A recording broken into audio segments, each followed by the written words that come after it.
There are some absolute stars on show at this World Cup. Some are no longer in this World Cup, but we're still going to give them a mention. I've got a list in front of me, and we're going to break it down to three that we like in particular. Jamal Musiala, Jude Bellingham, Gavi, Pedri, Rodrigo, Saka, Martinelli. Throw in a couple of centre-backs and a goalkeeper. You got a cracking starting 11 there. Who stands out for you in that list? What a list, and I love the World Cup because you always get to talk about the new up-and-coming talent, and that list is as strong as any we've seen at previous World Cups. If I've got to narrow it down to three, I think it's got to be Pedri, Jude, and then I've got to put in Bukayo Saka because I see him week out. No Jamal Musiala.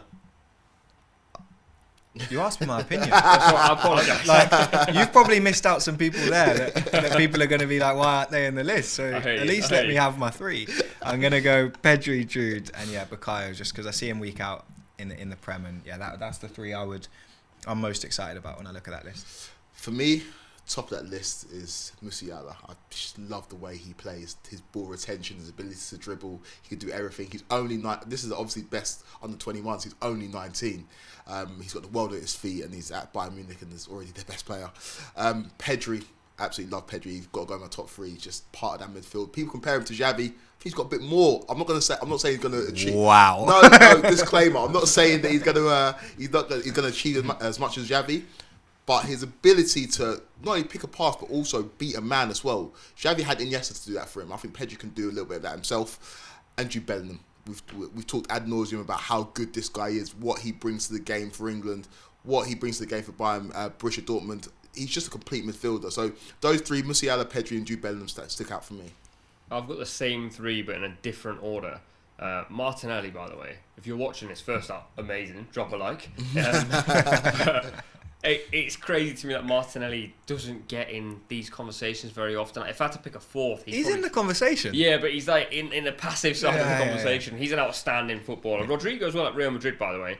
He's a very clutch player. I think we don't get to see him as frequently, but keep a close eye on him now with Neymar out. He probably comes in that number 10 position. But let's go to your man, who you've got top of your list, Jude Bellingham. Give us a great sales pitch here. So for those at home watching this, they go... Jude is the guy. I don't need to give he gives a sales pitch every time he walks over the white line. But Jude, he's the all. He has the potential to be an all. He's an all-round midfielder. I've spoken already at length about the things he can do. But I think he's a player who teams could be built around, and I think that doesn't happen that often. I think a lot of players fit a mould. I don't think he has a mould. I think he can go and be whatever midfielder he wants. He can pass. He can tackle. He can create stuff. We've seen him finish this World Cup. Great header. He's part of everything that England have done positively this World Cup. Jude's been there or thereabouts, and I think this is an unbelievable list of young players. But the one that really gets me excited, maybe I'm thinking with my English hat on and potentially my Liverpool hat on as well, but Jude Bellingham has the capability to be one of the most rounded midfielders, and maybe I was getting too excited too early in his career, but I think in a few years' time he could be in the conversations with the Gerrards, the Lampards, the Scholes.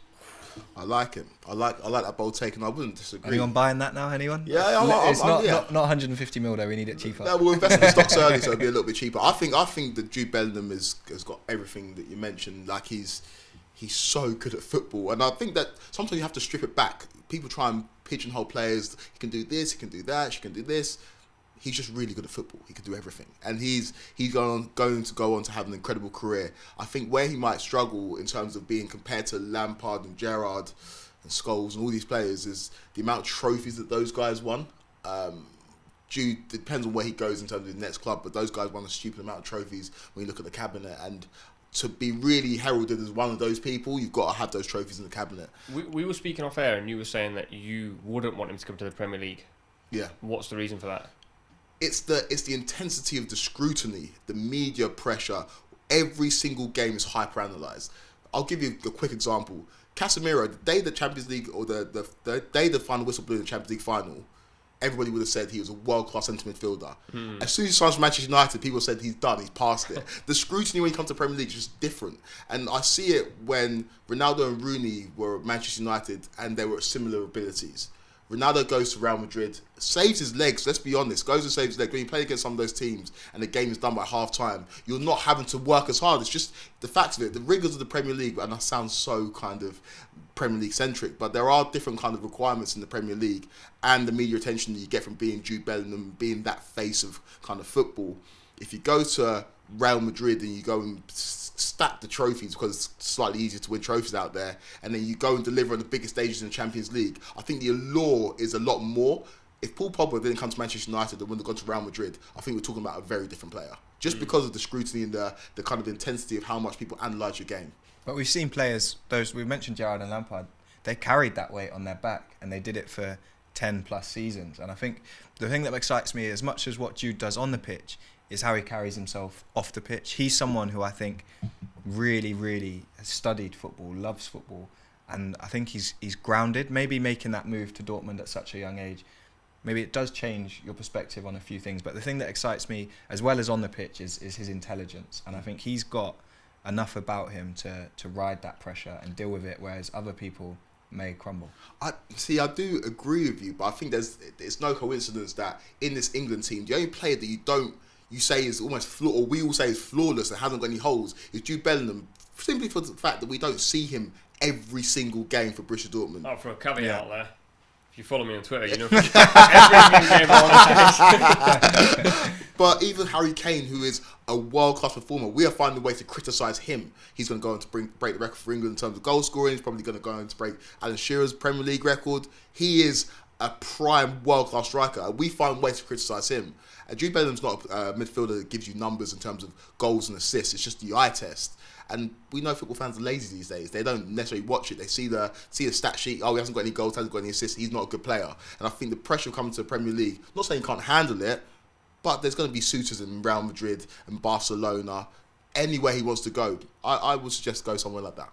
I think that the fact we're talking about him going to all these clubs puts him firmly at the top of the list. No one else has even got a mention. We've been talking 5 minutes. You're absolutely right. So let's get to Musiala. He is at Bayern Munich. He has gone abroad. He's actually chosen to play for Germany, which hasn't worked out. Sorry, bro. But where does he sit for you? You put him top of this list. Number one. He was unlucky in this tournament that he didn't get on the score sheet. I don't know how many times he hit the woodwork.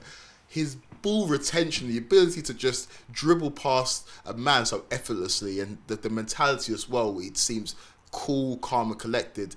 A lot of credit goes to Hansi Flick, who brought him into the fold when he was manager of Bayern Munich and is also managing him at Germany, and clearly has a lot of faith. Hansi Flick has a lot of faith in Musiala. And the way he plays football is just a joy to watch. He needs to maybe get his head up a little bit more. He's always looking down, and maybe there's passes that he misses because he's got so much ability that he tries to do a lot by himself. But at the age of 19, already being Bayern Munich's best player, taking that responsibility, we've seen the steep decline of Thomas Müller in this World Cup. It's been evident for us all there to see. And the fact that this guy's taken the mantle and is now the fulcrum and the centerpiece of not only Bayern Munich, but of Germany, I respect it. And I think the world is at his feet and he can go on to be whatever he wants to be. Probably one of these players that stays at Bayern Munich for the whole of his career and becomes a stalwart at that club. And I just think that at the end of his career, he would have won maybe 10 league titles, a few Champions Leagues, probably throwing the World Cup there, and he will be very, very highly decorated. I hope he doesn't just stay at Bayern, because I think in 10 years' time, similar to almost the Steven Gerrard debate, where people go, he only stayed at Liverpool, he only didn't win a Premier League title, etc., etc. I kind of hope in 10 years' time we look at Jude, Musiala, the guy I'm going to talk about, and go, they all went to different countries, they all did things in different countries, they all won trophies in different countries. The argument right now in favour of Musiala is he's at Bayern and he's Bayern's best player, he's their main player. Even at Germany, he's their main player, 19 years of age. To handle that responsibility is out of this world. Just before we get on to your guy, because I know you're ready to talk about a lot. Do you think saying that then, now we're judging everyone on trophies, do you think one club, one man, do you think that's gone from the game? Do you think we'll see that less and less with these young superstars? It's difficult because the players that I look at as superstars of yesteryear, and we're going to compare your man to this guy, Xavi, or you look at Iniesta, you look at Busquets, they spend the bulk of their career at one club. And I feel there's a lot of with a lot of credence to that. It's difficult. Things are not easy. Different managers come in and out, and for you to remain a centerpiece of teams that have got different managers, different philosophies, I think it says something about your ability. There is something to be said about going elsewhere and proving yourselves in different countries, different leagues, but also staying at one team and kind of grinding out and building that affinity to fans. I do respect that as well. So I think we're in a crossroads where players want to go and explore different places. They're signing shorter contracts to give them that freedom of movement. So we will probably see these players go elsewhere, but I wouldn't mind seeing one or two of these players staying at the club for the whole of their career. I think it's tough. I think the man I'm going to talk about, I think probably does stay at this club for the longest time. I just think these days football's become so transactional. Like you said, managers come in, managers go out. Barca and Madrid won't stay at the top forever. Man City and Liverpool won't stay at the top forever. I mean, Man City and Liverpool have been at the top in England, but they haven't actually been at the top in Europe. Real Madrid have still managed to stay at the top. So I think we'll probably see players move about. But my guy, Pedro Gonzalez Lopez, 29 and 7 days old at the time of recording. 63 games he's played for Barcelona He's a already. super fan. Yeah. He's a super fan. He's one of these players that, like you mentioned, I think like when we like. You love him. He knows his You star love sign. him. He's got Look his at his face. Look how happy he is. He had his birthday. He's one of these players that, like, when I used to watch Xavi and Iniesta, I just used to think, like, you can't stop these guys because what they've specialised in is so unique and impossible to stop that you just have to watch and admire. Pedri's the same, and I actually agree with what you said. He's got the Xavi in him where he can pick a pass, and not to be a complete super fan, but they're exactly the same height. But he's also got that little bit of Iniesta in him where he can take players on. I went to watch him live, and I just thought, maybe I'm clamoring over this guy because he plays for Barca. I maybe watch him once every 2 weeks rather than every other day. Watched him live and then watched every game after that 10 times over, and I was like, he actually is the real deal. And at his age, to play with that sort of commanding control, I just think, yes, we've got Jude and yes, we've got Musiala, both absolutely incredible. But I think Pedri actually just dictates the pace of a game, and I think at that age, that's probably the hardest thing to do. We've all played the game. When you're the youngest guy on the pitch, nobody really trusts you like that. When I went to watch him live, he was picking the ball up off the right back and giving it to Busquets, and they're all sort of waiting for him to go, when do we go? The second he goes, everyone starts going. That is a fascinating skill set to have at that age. We saw like Xavi and Iniesta do it together. They needed each other, actually. You took the other one out and it was a little bit lopsided. He's doing it on his own. I just think, as a football purist, just watch this guy for 90 minutes in one game, regardless of who it's against, and you'll just go, for his age, to dictate the pace of a game, to do what he does. He's got the ball on a string, you can't get it off him. And then he has Gavi, his pitbull, just running around doing all the legwork for him. It's just astounding that this guy has played this much football at this age, and he, from the moment he started playing, he set the bar. I think that's quite a unique thing to have. It's nice we're talking about three best young players, and none of them are out and out forwards. We've got three midfielders in the mix, and there, his ability to dictate play at a Barcelona team who their whole ethos is total football. They're still a team where you go and watch Barcelona, you want to see him play a certain way, and the fact that he is able to do that and be the one to dictate, he could be the next one to go and take that mantle up there. So he definitely deserves to be in this, but it is nice that we're not just talking about strikers banging in the goals. Well, that's it, and like I think we're moving away from just looking at pure numbers. The Messi era and now the era is almost done. I will caution with Pedri though. I know it's overused. He's played a lot of football, and you saw last season, I think he only played like 12 or 13 league games, multiple hamstring injuries. Carrying that burden and kind of being diminutive and playing the way he does could lend itself to injuries in the future. So maybe he needs a consistent manager that's going to manage his minutes, manages the way that he plays, because it would be a great shame to see him at age 25, 26 struggling with injuries and not really getting the best out of his career.